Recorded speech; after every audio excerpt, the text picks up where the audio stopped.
What is up, guys? It's AVX, and today I'm bringing you guys a pretty decent gameplay. It's 89 kills, and it's a 9-man clan.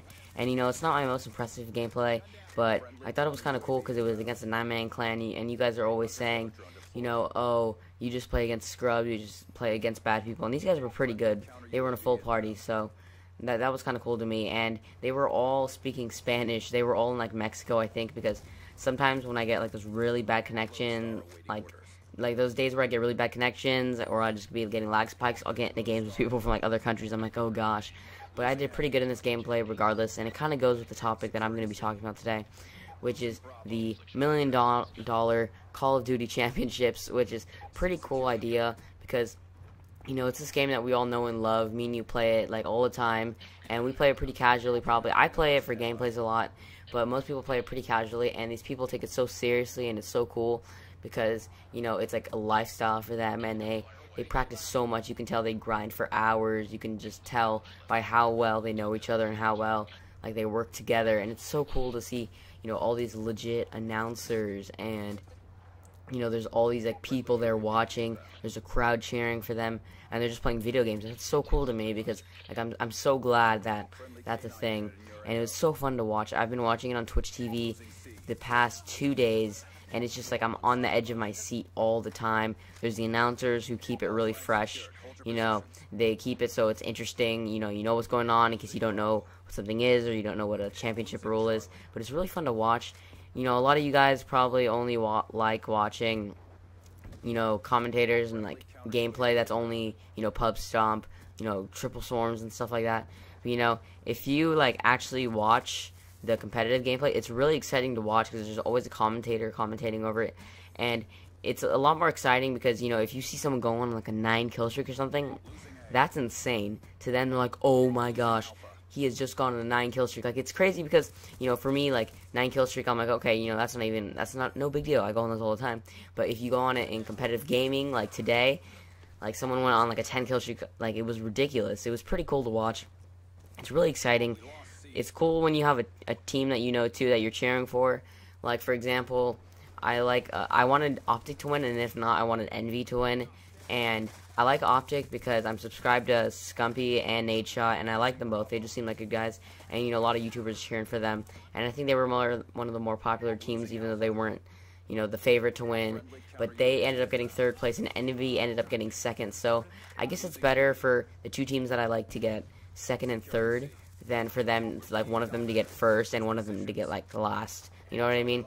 So I'm happy. It was 2 teams that I really liked, ended up doing really good. And oh my gosh, this one team, Farico and Envy, that was the championship.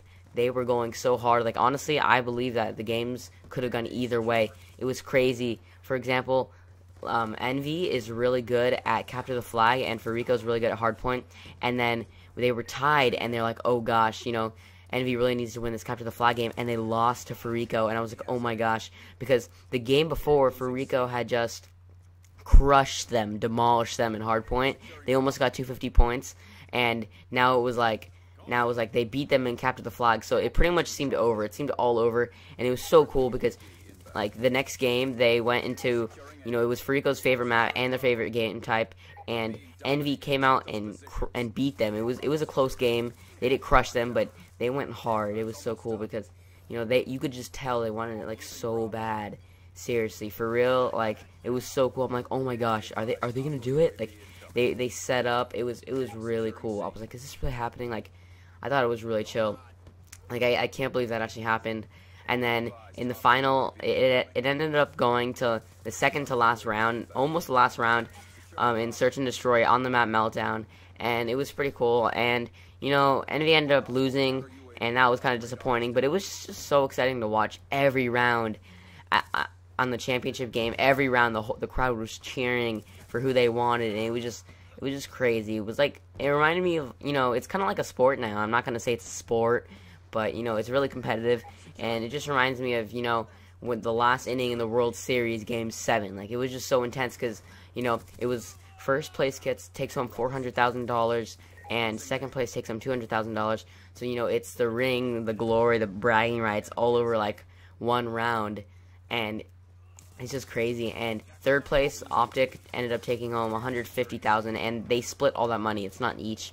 So a lot of people are misleaded, I think, and they think that first place gets $1 million. That'd be cool, but first place, like, it's total that gets $1 million. That would kind of suck if only first place got $1 million, because then no one else would really get anything. I think it's a little bit more fair this way, and it's actually pretty cool because my uncle, he was actually he's competed before in an MLG event, and he's actually made it to main stage, which is pretty cool.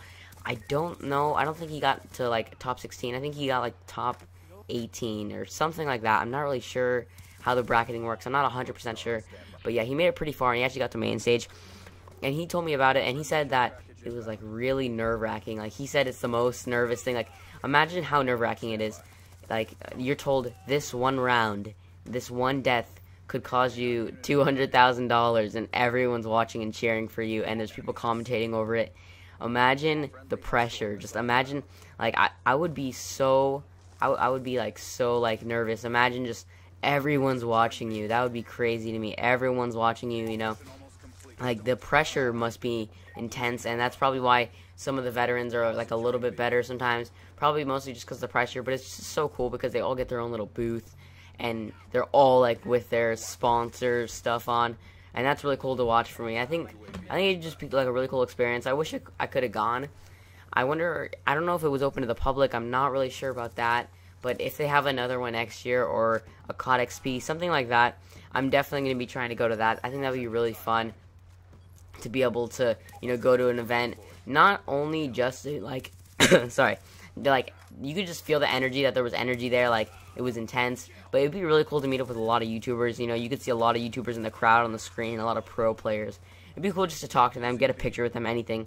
I think that'd be a really great experience. Anyways, guys, I hope you guys enjoyed this commentary. Tell me what you thought if you watched it. It was really fun to watch. If you guys haven't, you should check it out. I'm AVX.